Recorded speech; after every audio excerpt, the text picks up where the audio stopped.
বুলা আমার শ্বশুর বাড়ি নয়। নিয়ামতের খনি এই বুলা যেন আর উপেক্ষিত না থাকে। মাননীয় স্পিকার, আমি সিলেটের মানুষ, একটা কথা সিলেটের ব্যাপারে বলতে হয়। সিলেট, উনি আবার হাফ সিলেটি, কাজে এখানে আমরা 1.5 জন 1+0.5।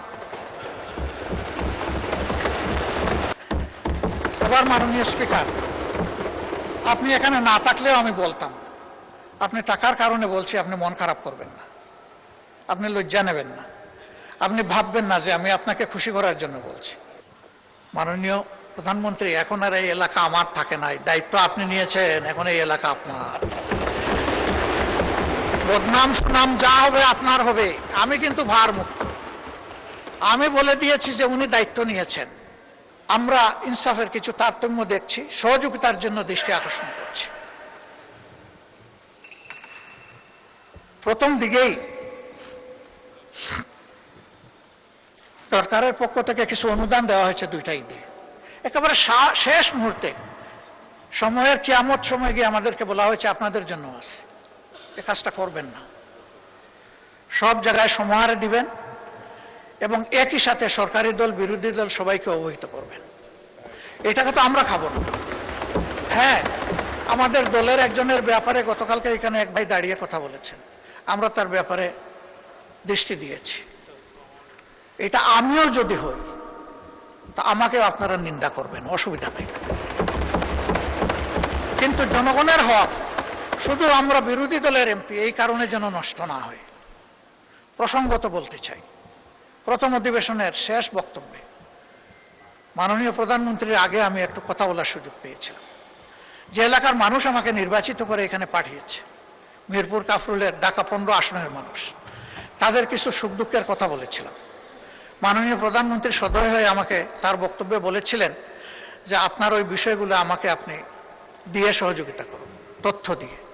আমি 4 দিনের মাথায় সেটা তার দপ্তর এবং সংশ্লিষ্ট দপ্তরগুলোতে পৌঁছেছি। এরপরে আবার কিছুদিন আগে একটা সফট রিমাইন্ডার দিয়েছি।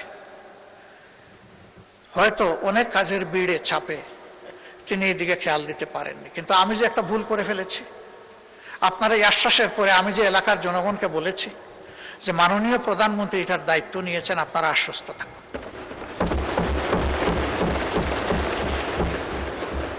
আমি মাননীয় প্রধানমন্ত্রীকে বলেছিলাম অবস্থাটা পানির জন্য কারবালার মতো, 1 ফোঁটা পানি পান করার সুযোগ দিন।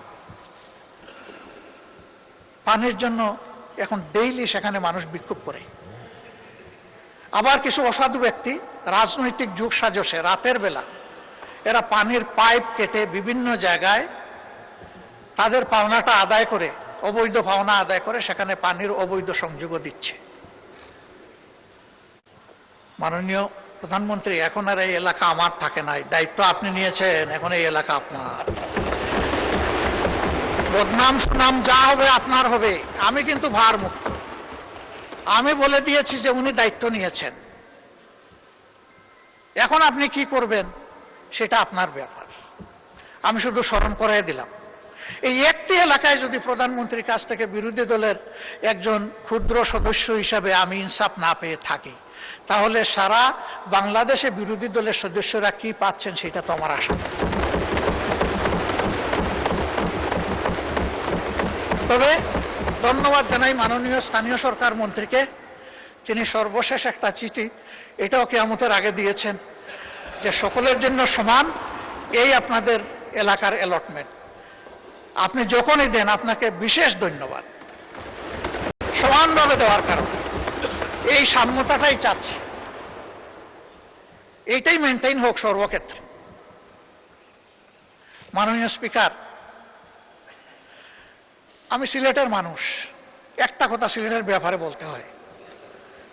সিলেট, উনি আবার হাফ সিলেটি, কাজে এখানে আমরা 1.5 জন 1+0.5। ঢাকা সিলেট যে মহাসড়ক 6 লেনের কাজ শুরু হয়েছে ফ্যাসিস্ট সরকারের আমলে, কিন্তু এটা দেখে মনে হচ্ছে এটা বোধহয় আগ্রার তাজমহল জাতীয় কিছু হবে। কত বছর লাগবে আমরা জানি না। গুইসাপের মতো হাঁটি হাঁটি এটার কাজ চলছে। প্রধানমন্ত্রী নিজেও কিন্তু এটা এক্সপেরিয়েন্স করেছেন, তাকে ধন্যবাদ।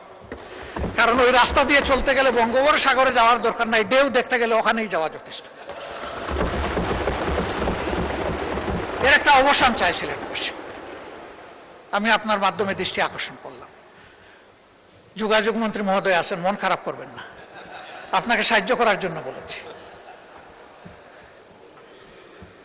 দক্ষিণ পশ্চিমাঞ্চল যশোর, খুলনা এবং সাতক্ষীরা এই তিনটা জেলার বিস্তীর্ণ এলাকা ওয়াটার লকড হয়ে আছে দীর্ঘদিন ধরে, এর কোনো সমাধান নাই। ফলে কৃষক, কৃষি সবকিছু হুমকিতে পড়েছে, এমনকি শিল্পও হুমকিতে পড়েছে। আমি অনুরোধ করব অগ্রাধিকারের ভিত্তিতে এই বিষয়টার প্রতি নজর দিন। এবার মাননীয় স্পিকার, আপনি এখানে না থাকলেও আমি বলতাম, আপনি টাকার কারণে বলছি, আপনি মন খারাপ করবেন না, আপনি লজ্জা নেবেন না, আপনি ভাববেন না যে আমি আপনাকে খুশি করার জন্য বলছি। আমি আমার দায়বোধের জায়গা থেকে, দেশের ভালোবাসার জায়গা থেকে বলছি। ভোলা দেশের সর্বদক্ষিণের জেলা। এই জেলাটি অন্য কোনো জেলার সাথে স্থলভাগে সংযুক্ত নয়, এটাও একটা ওয়াটার লক জেলা, এটা বাংলাদেশের অংশ। তাদের অধিকার রয়েছে বাংলাদেশের অন্যান্য সকল জায়গার যোগাযোগ ব্যবস্থার যে সুবিধা তারা পেয়ে আসছেন, ভোলা এখন এটা পেতে চায়, এটা পাওয়া তাদের অধিকার। ভোলার এই সেতু শুধু ভোলাবাসীর কপাল পরিবর্তন করবে না, আল্লাহ তাআলা ভোলায় যে অপার সম্ভাবনা রেখেছেন, এই ভোলা গোটা বাংলাদেশের এক বিশাল অংশের চিত্র পরিবর্তন করে দিতে পারে। এই জন্য আমাদের নিয়ামতের খনি এই ভোলা যেন আর উপেক্ষিত না থাকে। এই ভোলার সেতুটা আসলেই এটি একটা সম্ভাবনার স্বপ্ন। এই সেতু বাস্তবায়ন হোক। আমার এই প্রস্তাবে সরকারি দল খুশি না, আমি কি করবো, আপনার দলই খুশি না। ওই তারা তো সেই রকম উষ্ণ অভিনন্দন জানালেন না। মাননীয় স্পিকার, আমি আরো আপনাকে আশ্বস্ত করছি, ভোলা আমার শ্বশুর বাড়ি নয়।